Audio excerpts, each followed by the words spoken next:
There's never any explanation. It's just my fault. That's all I look at it as. It's my fault. There's whatever you want to call it. I just have to understand. If I sneeze the wrong way, it'll be a flag. It'll be a fine. If I tie my shoe the wrong way, it might be a fine or a flag. It is what it is.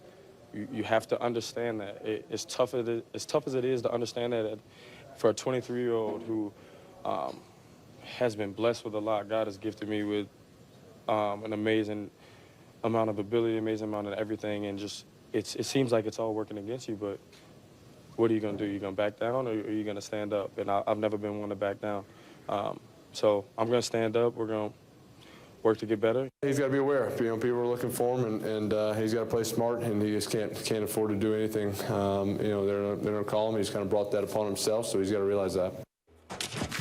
The frustrated 23-year-old's going to stand up. Eli says he brought it upon himself. Will, I want to get your thoughts here on this subject. What was your takeaway on Beckham last night?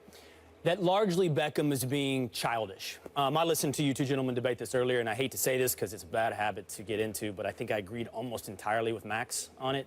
We used words like immature, unable to control his emotions. That all adds up to the obvious conclusion that he's being childish. And beyond that, as you heard in that video right there, he's still looking for excuses. He's still looking to shift blame to other places, as though it's the referee's fault, or as Stephen A. offers, the play caller's fault, or the coaching staff's fault, or the camera's fault that follow you around. When you say things like, if I tie my shoe the wrong way, I get a flag. If I sneeze the wrong way, I get a flag. He's painting himself as this persecuted person. He's not persecuted. He's brought all of these problems onto himself. And Stephen A., I heard you say, you know, you want to see accountability, but you referenced it when it comes to the coaching staff. You don't want to see Eli or Ben McAdoo shifting the problems of the team on to Odell. But we have to ask that same accountability from Odell. He has to own his own problems, and these are clearly his problems. One other thing you said earlier in the show is you said it's not mental weakness unless it cripples your game. Well, I'm not going to say that Odell is mentally weak, but he is showing mental weakness. He is showing that quality. When your game, after that moment with Xavier Rhodes, which, by the way, I agree, Max, he should have been tossed for like 3 different reasons. He took his helmet off on the field. He bumped an official. All of this after his initial warning. After that moment, 3 for 23, 3 catches for 23 yards, 0 catches in the second half. That is crippling your game. That is reducing yourself to someone that is imminently controllable. And Xavier Rhodes did it. He owned him last night, not just physically, not just on the football field, mentally. He owned Odell Beckham. He dictated Odell Beckham's behavior and therefore dictated his play. That is not someone in control. That is not someone tough. That is someone childish. And the proof in the pudding, by the way, is that he wasn't making the spectacular play in the second half. The ball did come his way a couple times. Very tough catches. You can't expect normal people, even elite receivers to make those kind of catches. But Odell makes those kind of catches routinely, and he was almost just about, but not making the catch. What changed? What changed was, I agree, you can get under his skin. Norman did it last year. First of all, I'm serious when I say this. I'm not giving anybody a pass for selfishness and immaturity. But I also want to make sure that I ask you to make sure you interpret my thoughts accurately. All right. Here's why.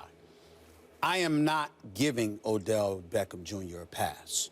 What I'm saying is, on far too many occasions in my 24 years as a journalist covering sports, I have seen on too many occasions where the person getting the finger pointed at them is where everybody is focusing their ire and their attention on, as opposed to what the bigger problem is and what led to it.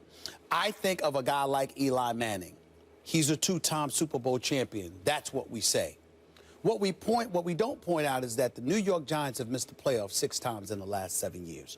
The lone season that they made the postseason was when they won the Super Bowl.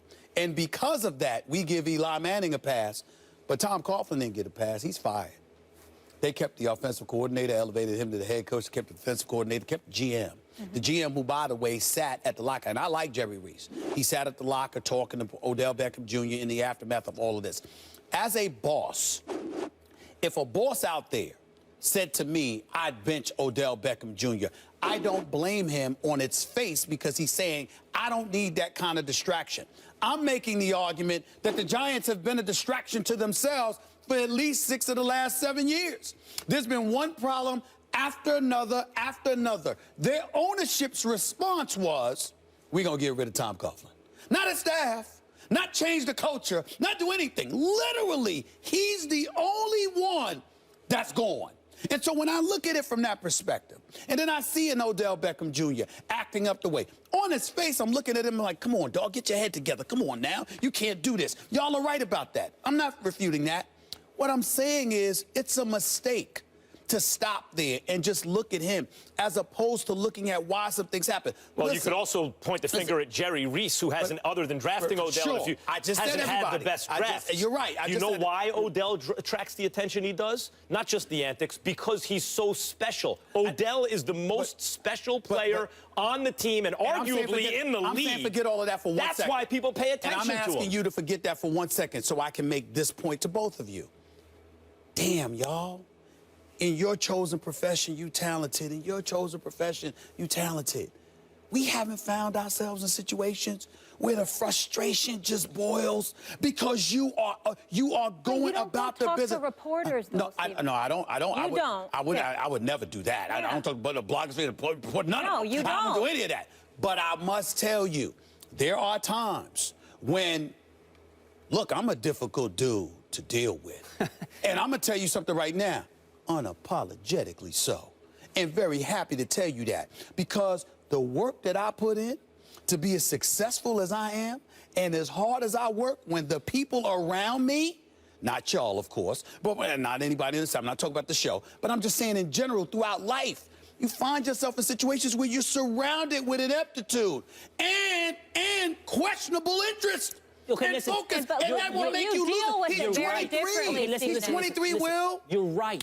But there are two separate issues here. Okay. There are Giants problems and there are Odell Beckham problems. Yeah. But he's 23. And they're not one and the same. Odell Beckham has to deal with his problems. And when you point out Giants problems, it sounds like what you're doing is making excuses for him. And let me tell you something. He's ready to hear excuses. He's talking about his shoelaces here. What Yeah, that was a problem. Yeah, I don't disagree with that. You're right about that. There's another element here, which is when you are talented in a way that no one else is.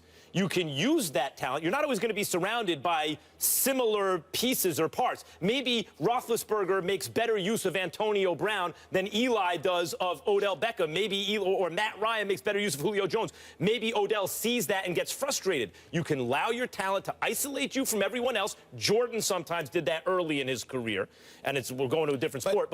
Or you can use your talent to uplift those around you as LeBron James does. I got a question for both of y'all. This is my last. And Odell needs to be more LeBron right now. I'm coming to you. I asked a question for both of y'all. I got nothing to say after this question. Do you look at a situation where a guy is young and find yourself asking this one question? What the hell is y'all job? He's 23. He's a stud. We understand he's a bit problematic.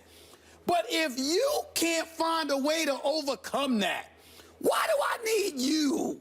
Meaning the coach, the offensive coordinator, the quarterback, etc. I got an answer for your question. Please. I don't think Odell Beckham's frustrations, at least last night, had to do with play calling. I don't think it had to do with how many times he was getting the ball. I think it had to do with Xavier Rhodes. I think his frustration was fairly pointed at the cornerback across from him who was owning him, which proved someone else can control his behavior. There is a mentality that many people have, that if you get punched, you must punch back. Yeah. If you don't, you're a punk, and you're not tough yourself.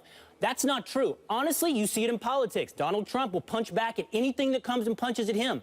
What happens is you become controlled. You can be baited in a tweet. That's right. You're baited. You're not even in control of yourself. How are you going to control your game if all I have to do is insult you? If all I have to do is get in your head, and the next thing you know, you're gone. See, Odell Beckham's frustrations and his problems aren't the Giants. They're not Ben McAdoo. They're not Eli. They're his opponents and him. It's also, if you have a persecution complex, in other words, Odell has been able to impose his will on the game of football. Very difficult to do in the NFL. But he's so much better than everyone. When he's not open, he's still open. He can do the impossible.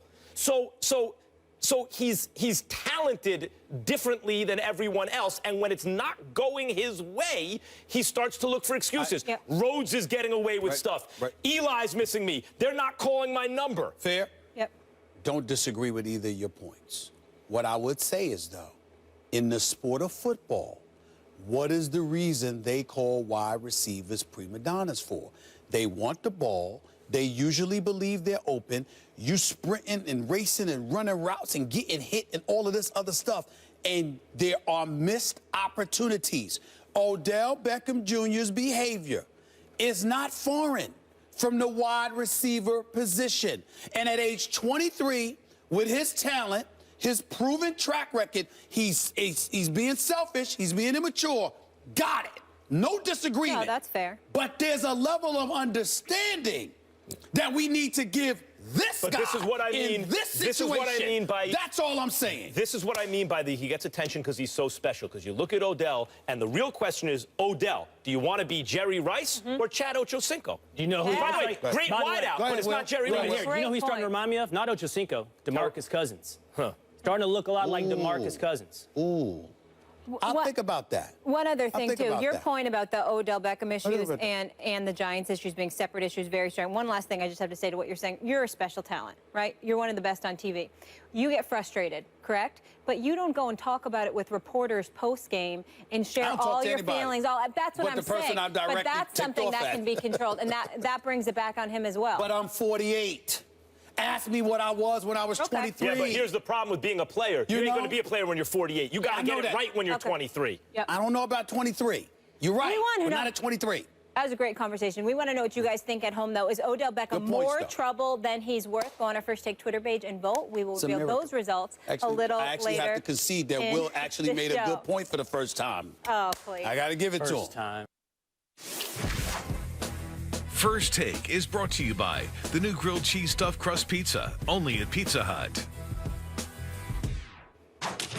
So when we brought this question up in the meeting, is Odell Beckham more trouble than he's worth, our Twitter poll, and I said nobody's really going to answer yes, right? 45% said Odell Beckham, that special talent, is more trouble than he's worth. What is you, ignorant? Reaction? Twitter getting it right? That's ridiculous. He's worth the trouble because he's a superstar in this league. Period. If you are a superstar, if you are somebody who produces, you're worth the trouble. Yeah, he's worth the trouble. The point is to harness his energy in a way where he's not trouble. I mean, that's the issue. Of course, he's worth it. 45%. Why be trouble? So shocking. May I make a correction? Can I change the subject for a quick second? Somebody from the Cleveland Cavaliers reached out to me to inform me that they are not the 6th most profitable. They've actually, they've lost more money than most. Well, in that case, sell the team. That's Dan what they Gilbert, said. if it's such a hardship, sell the team. They lost. Gosh. They were ranked 5th in terms of them losing the most. I'm sure they've lost a ton of money on the Cavs. Dan Gilbert's Okay, thank you. Point of order. We appreciate it. Nonsense. Odell Beckham tweeted a passage from the poem Invictus this morning. Beyond this place of wrath and tears looms, but the horror of the shade, and yet the menace of the years finds and shall find me unafraid. Let me say something about that. I don't know what the hell he Basically, Frank Sinatra's My Way, I did it my way. That's basically what he's saying here. I did it my way. I'm bloodied but unbowed. My favorite song of all time. But that's the wrong thing for Odell to be saying now. Odell, we're glad you have that fighting spirit. Never let anyone change your spirit. I know you won't. But harness your energy and focus it better. Now's not the time to say, I did it my way. No, now's the time to say, I learned something. New level, new devil. Hold on. Let him see you sweat. You may be right over the long haul. But for the immediate future, instead of pointing the finger at Odell Beckham Jr., why don't you point the finger at the rest of your New York Giants who've lost 2 in a row and have every excuse? I'm saying he's their best player. I'm just saying, look in the camera and call them out too. What you bothering him for? Why don't you call the rest of them out? Well, none of them are having temper tantrums on the sideline and risking ejection. They're just losing, that's all. 23 yards yesterday, What difference does it mean? Odell, That's on him? Odell, I'm used to That's those on him? sticky fingers That's where he on him? catches everything. You That sure wasn't Eli yesterday. didn't have anything to do with that? Eli had a lot to do with All it. right. Well, then Odell say is a it. better player Then than say Eli. it. I've Say been it. saying that. Say, look at it again. Say it again. That's not what say the issue it is. again. Odell is better than Eli? No, I didn't say that. I He said is. say it again. Odell is say it better than again. Eli. Say it again. I've said it enough. Eli. What about Eli? People ask the me two-time all the Super Bowl time. MVP? Oh, that hasn't made the All playoffs the in six time in the if I last get 7 a years. headache. The MVPs, that's I a deal you make. officially do have a headache, in case you guys wanted to know. Goodbye.